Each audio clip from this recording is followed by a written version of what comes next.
Greetings, greetings, greetings. Welcome to Heal Talk Tuesday. It's Liza. How are you doing today? I asked Alexa to play a music, and guess what? It started with the last music that I had, so let's dance. Hi, Chris. I thought we start with a nice music and dancing today. Let me ask Alexa to change again. Alexa, play Happy. So, by Thomas Red. oh. How are you doing? How is everything, Chris? Well, for those of you who are just joining, welcome, welcome, welcome. This is Liza Boubari, your favorite Heal Talk Tuesday speaker. It's time to heal within. That's what I like to say. So now Alexa is playing my favorite, which is Michael Bublé. And we're going to stop all this right now so we can speak. Alexa, stop. What an invention, right? This, of course, I don't want to give her name again, because the moment I give her name, she's going to ask for instructions and make a change. So let's talk about dancing. Dancing makes us move. It lifts our spirit. It is actually, it's one of my favorite ways in connecting with my body, because so many people who I help and guide and coach or do even my sessions with, they come in with so much, they're all wind up, they're overwhelmed and everything, and they walk into my office. One day I'm gonna show you the front of the office. It is like a sanctuary with scents and aroma, and we've got the music going, the water from the Buddha, this beautiful water fountain that it's going, and it's just walking to right? And then they come to my office and we talk about everything, and as they leave, their spirit is lifted, they have this clarity, and yeah, I like to call it clarity. Clarity within themselves, clarity about what to do, how to be.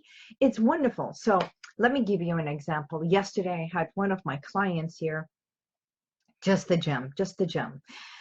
And he's a young guy, late 20s, wanting to deal with a lot of things that he is coping with, and came in with lack of focus and dealing with a lot of emotional trauma. But in less than 4 sessions, he's already found this beautiful clarity within himself. And yesterday we were talking about something. Hello, Helen. We were talking about something that I want to ask you. As he was walking out, he had tears in his eye, and he says, I can't understand it. Every time I come here, it feels as if I cry, but I know it's not crying. It's all these emotions that are bundled up and come to surface, which is a great thing, right? And it was, he kept talking about quitting, and I mentioned to him stopping. So within 40 minutes, I said, what is, when we say quit, how does that feel in your body? And he came up with some adjectives and words that resonated with him, saying, okay, quitting to me is like, well, I can't, so I'm quitting, I'm ending this, right? And I said, now let's see, how does stop feel? And he said, stop. reminds me of a stop sign that I am holding. And I said, if you were to repeat this, and I want you to do the same thing as you are watching, just take a moment and see how does quitting or stopping feel in your body when you repeat it. And just put your hand on your tummy and go, if I were to quit, it feels like, when I say I stop, it feels like. And just see how it feels in your body, each word. How does that feel in your gut? How does it feel in your mind, the way you think about it? How does it feel in your heart? And you know what he said? He said, well, it feels like one feels good, like I'm quitting something. And the stop is like I'm doing the stopping. So, true. It's the same word, almost the same meaning, but one comes from an empowering, positive way versus the other, which is more draining, negative. And let me share more about that. When we come to a stop sign, we stop the car.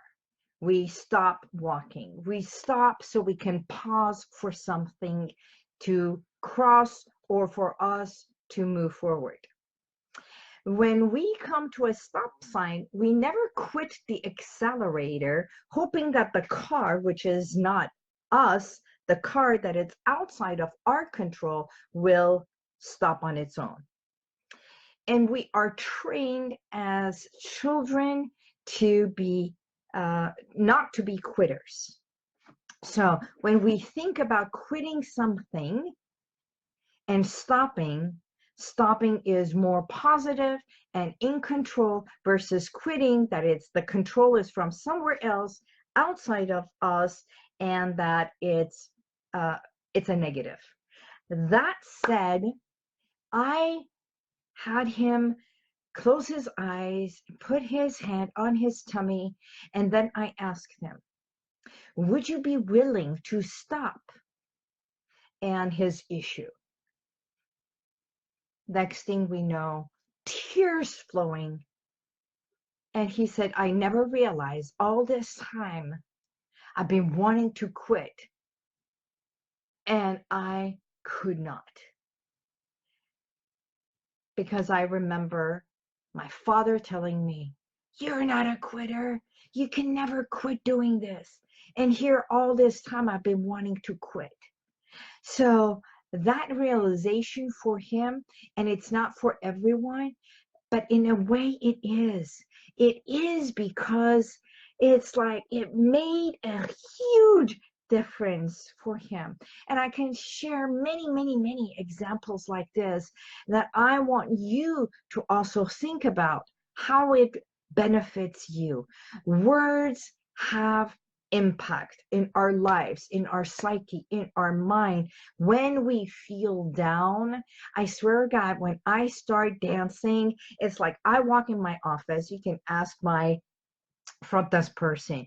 The moment I walk in, I ask that little Amazon thing. I don't want to give her name right now because she'll start playing. I say her name and I say Michael Bublé. Next thing you know, she's playing his song for me.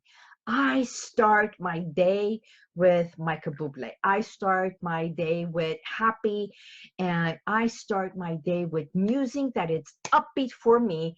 That is what pumps me. When I feel pumped and when my body is moving and I'm clapping and I am happy, I'm setting a tone for my day to start. Hi, Harry John.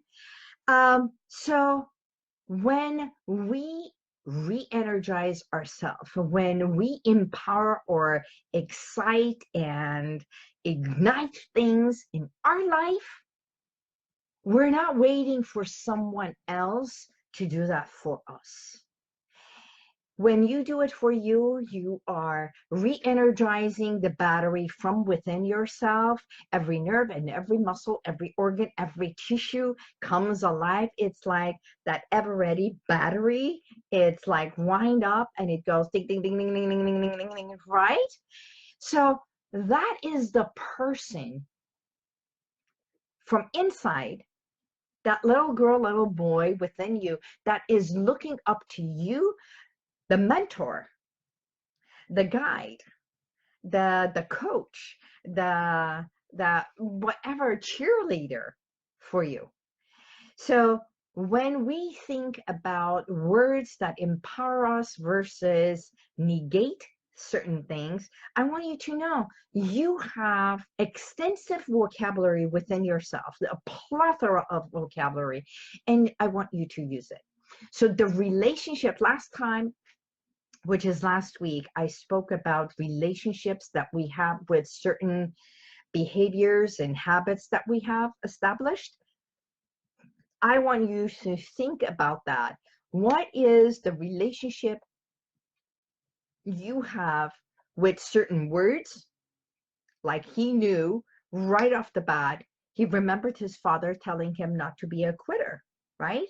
So there is established relationship. And that's one of the things that we do day in, day out. Share with me. I want to hear how words have impacted your life, how music has impacted your life, if it makes a difference for you. Some people like to listen to classical music. There's others who like to listen to upbeat music. Music also creates and lifts our spirit, and it can also be calming. It can be absolutely bringing us to that home place, if that is where we want to be. In a way, I want to know how you connect. How is it that impacts you? So yesterday, we also had another epiphany that another client of mine had. You see, I had a young client that was brought to me, and I want to share this because I work with gamut of clients from adults to children. So this little boy who was brought to me, age 9, um, and this is very sensitive, I want to share, because it's not about judgment or anything. It's how can I serve you? How do I serve my clients? And when it comes to connection, it's the relationship again, right? So this little boy had been bedwetting. He's 9 years old for the last 7 years. 7 years ago, when he was almost 2 years old, a very traumatic thing happened in his life. At 2 years old, this little boy does not remember what happened, right? But the impact it had was it created a loss. Loss creates something that it can be psychological, mental, or impact a child physically.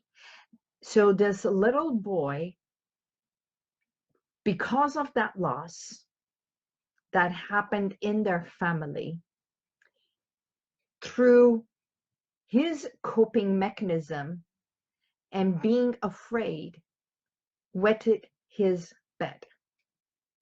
And by doing so, grandma came to his aid. And I'm sure you can understand that the impact was so traumatic that dad could not take care of it. So grandma had to step in and take care of him, nurture him, and love him. By being there, for grandma to be there, this little boy felt more safe.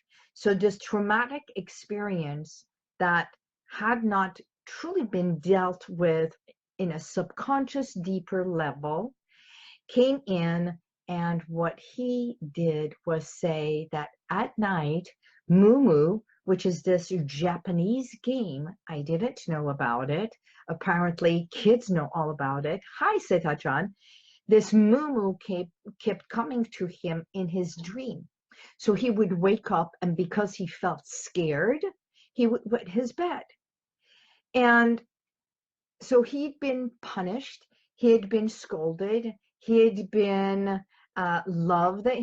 Everything had been done for him to stop the bedwetting, even left in his pee, or they did everything. Well, it was a very psychosomatic, what we call it, because there was nothing wrong with his bladder. It's not medical. What we did through in one session, find out about when Mumu, this like scary thing, the Godzilla, well, some people call it Godzilla, but he literally named it Mumu, comes to him at night and wakes him up to scare him, right? So for now, what we did, we talked about Mumu and this darkness and this bad Mumu, and I had him draw Mumu. And by drawing it, he made it come alive. So it was not in his dream and darkness anymore, but we made it come alive and made it put on paper. The same way as when we make agreements with some people as adults, we sign a contract, right? By signing that contract, we say yes to it. So by making this come alive on piece of paper, I brought crayons and I had him draw and then color it. By coloring it, as he's coloring it, I'm questioning him. How does Mumu scare him? How does he feel scared? And within half an hour, we had this funny looking Mumu, that it was not scary anymore, and we were laughing it. And then he asked Mumu to go away and never to come back to his dreams again, and then empowering him and saying he's no longer a little boy, right? And would he tell his little boy not to wet anymore because there is nothing scary? And lo and behold, we have not touched the core of what was the trauma, because he knows it, I know it. And yet right now it was only Mumu. By the time he left, he held my hand, we laughed it off, and we could conquer something that what it used to be scary, traumatic, that was causing him panic and disorder, is something that now he can control. Hello, Raul. Hi, Alan. Alan, my dear colleague. Yes. So, you know, Alan is right here. Hi, Raul. You do so much. And Alan, my colleague, another clinical hypnotherapist, that I take my hat off to you. You do incredible work. And, you know, this is the work that we do as hypnotherapists, as coaches. It's not about deep hypnosis work, but it is deep connection and serving our client to take them from 0 to 10, from 10 to 1, whatever it is. It's managing their pain, taking their pain away so that they have full control over either a mumu or their trauma or something that is caused pain. And it can happen in one session, it can happen in 10 sessions. But the fact is, we're not here to hypnotize our client, but guide our clients to serve and tap within themselves and know they have full knowledge.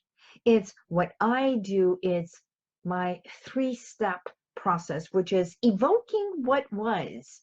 It's finding out what was the moo, him sharing the moo with me.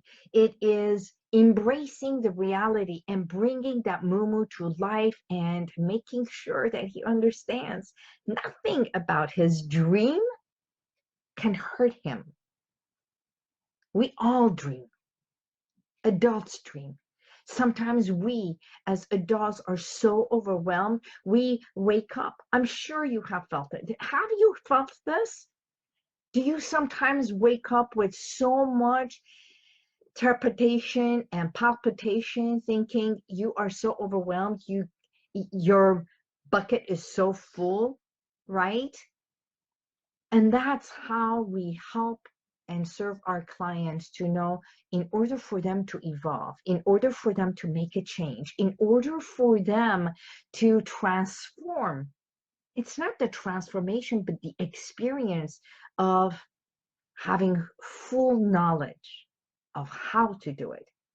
Because I want to make sure that our clients are not anchored in or stuck on having a hypnotherapist with them at all times, but having the tools and techniques so they can manage their own.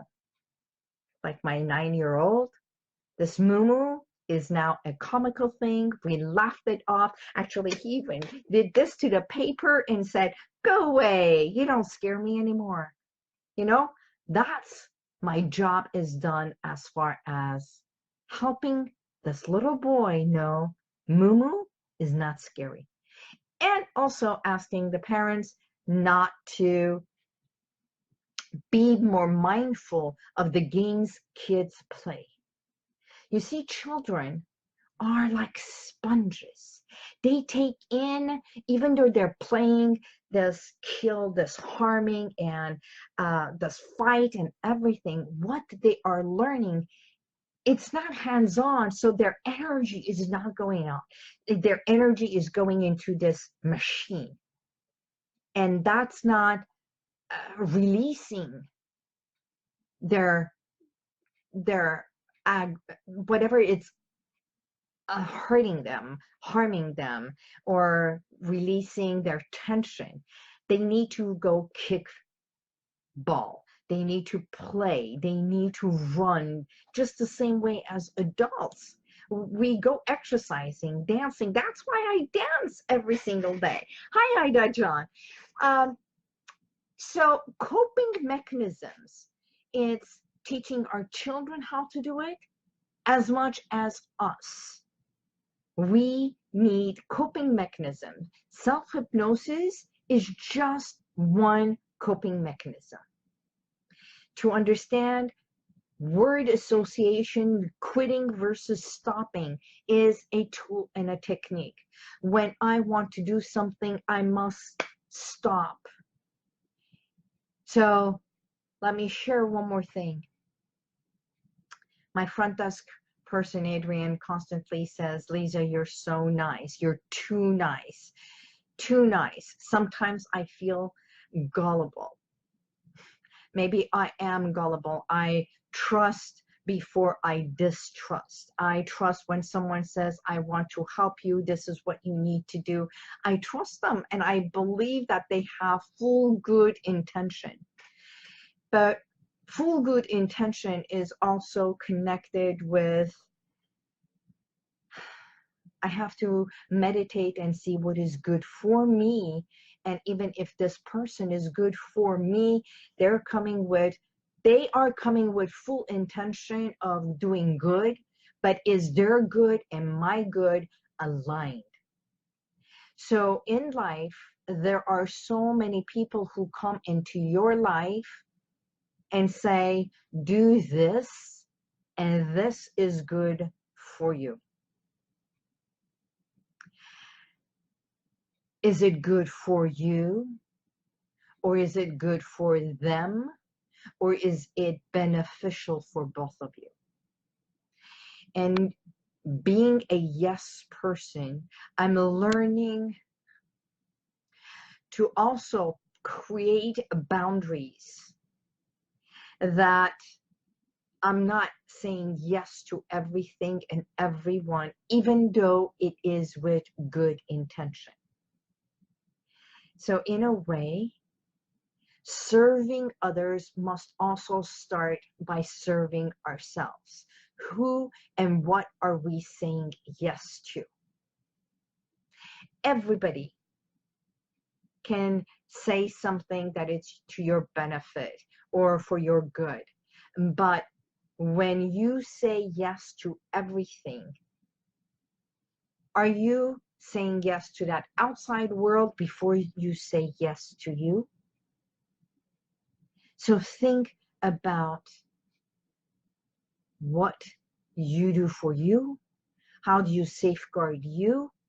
Because when we don't safeguard ourselves, we can lose either credibility, we may lose money that can also be replaced. It's not important. But for someone who puts all their ducks in one row, it's the same thing as we believe, we trust, right? We trust in people. Again, relationships, relationship in word, relationship with ourselves, relationship with others, relationships. What does this relationship and how does it enhance you? Bottom line comes to us. How I serve my clients have my cell phone. They can text me, and most times I respond within minutes. If I am available, I am open, especially with clients who are dealing with addictive habits.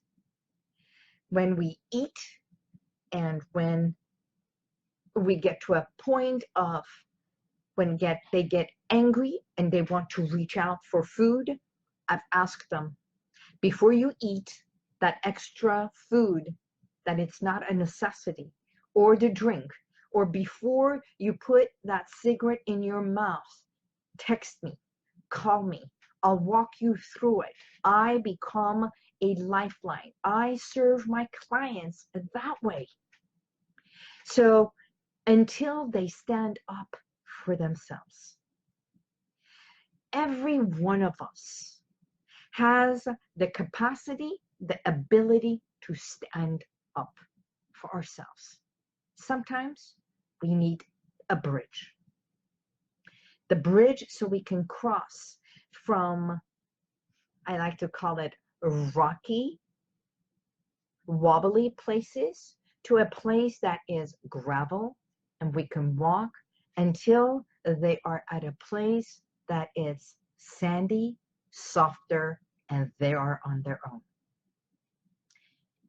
A part of what we do, serving our client, is empowering them for them to know there are so many bridges in life. I cross bridges all the time. I have crossed many bridges, and I still cross bridges in order for me to find my boundaries of what to say yes or no. And that is called living, experiencing. So, hi Shara, hello Gerard, and Marriott. So good to have you here. So the question for today and what we have covered is word association, relationships to words that empower us versus negate and bring us down. Quitting brings us down. Stopping puts a full stop sign. And finding boundaries that help us feel good about ourselves without placing blame or negating someone else's energy. What I like to call it is taking full responsibility. In life, our happiness, our health, our wealth, because if we are not happy, we cannot make someone else happy.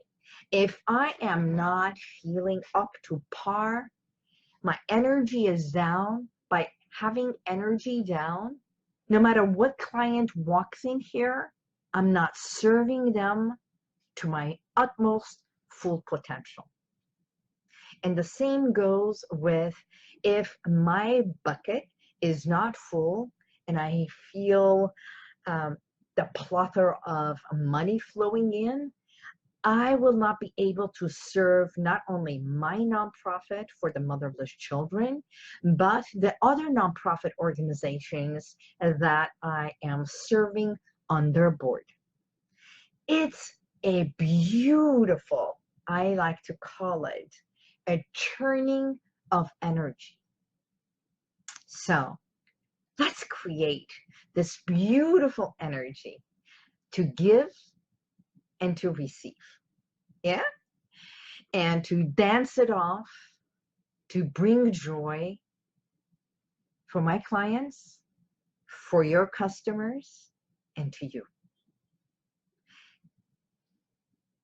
So, hello, Marriott. How do you cope with and bring joy and empowerment to you? So, and what is your favorite song to dance with?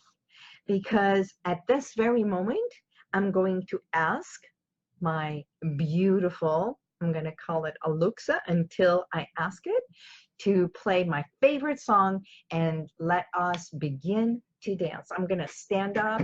Well, I'll dance in my seat. Alexa, Michael Bublé, dance music, right?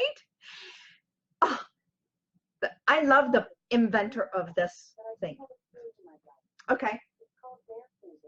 Dance music. Yes. Are you ready to try it? Let's dance.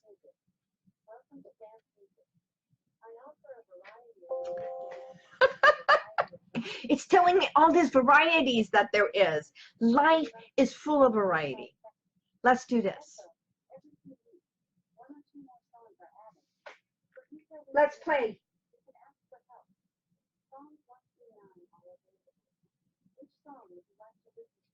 Number one. I don't know what number one is, but let's do it.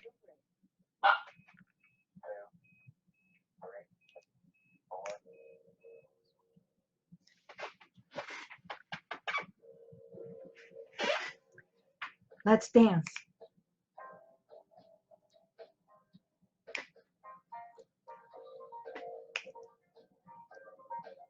Are you ready? Come on. Let's move. Alexa, play Rocky. Rocky Raccoon, remastered 2009. No, the song, the main theme from the Rocky movie. Alexa, play Happy. Die a Happy Man by Thomas Rhett, starting now. No. On Amazon Music. Who's Happy Man? I've never heard this. Alexa, play samba music. Playing samba music on Amazon Music. There we go. I can do this. Are you ready? Let's do this.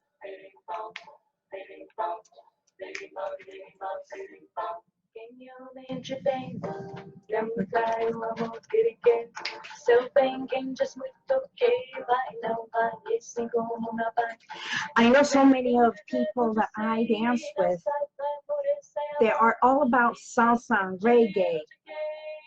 And being an Armenian, I love all kinds of music. So life is about music.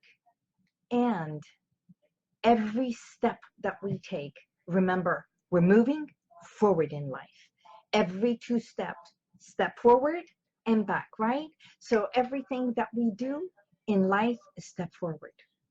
We also go back, but that's okay. Let us move forward every single day. Apparently, She didn't know the song from Happy. Who is it by? Who's the song by Happy? Oh my God. Oh, Pharrell. Alexa, play Happy by Pharrell. Yeah. Who's Happy by Pharrell Williams Yes. on Amazon Music. Okay. It might seem crazy what I'm about to say. Come on. Are you dancing? Come on, Shara. Ida. No matter where you are, move your body.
Attract more love, more joy, more happiness. That's what Happy did. It created this phenomenon around the world because every time we hear this, there is no way that you can be sad and happy at the same time.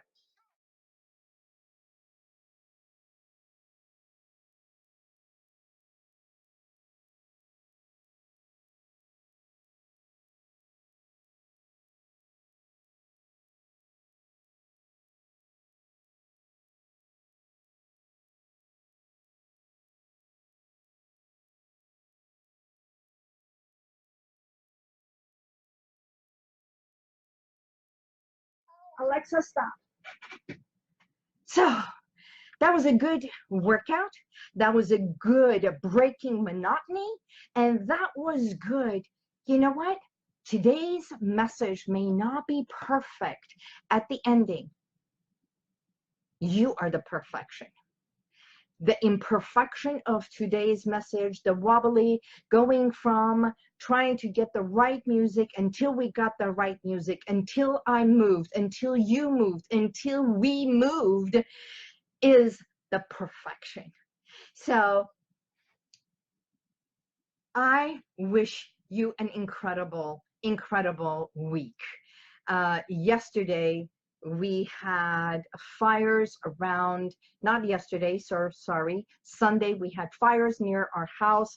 And as I stood there, I looked, and as I prayed, yes, the first thing I did was, instead of saying, oh my God, I said, God, take care of us. So I do say and use the word God, not with my clients, but I do believe in a higher power. And God can be whatever it is that you believe in. A higher power. Some people believe in the Buddha. Some people believe in the Allah. Some people believe whatever it is.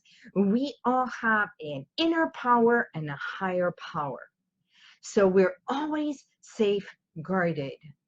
And I believe it comes from our own inner belief and the strength to stand up by evoking it, embracing it, and evolving. I will be sharing something with you. I'm so excited. By next week, you will know more. But until then, may God bless you and the universal light be with you.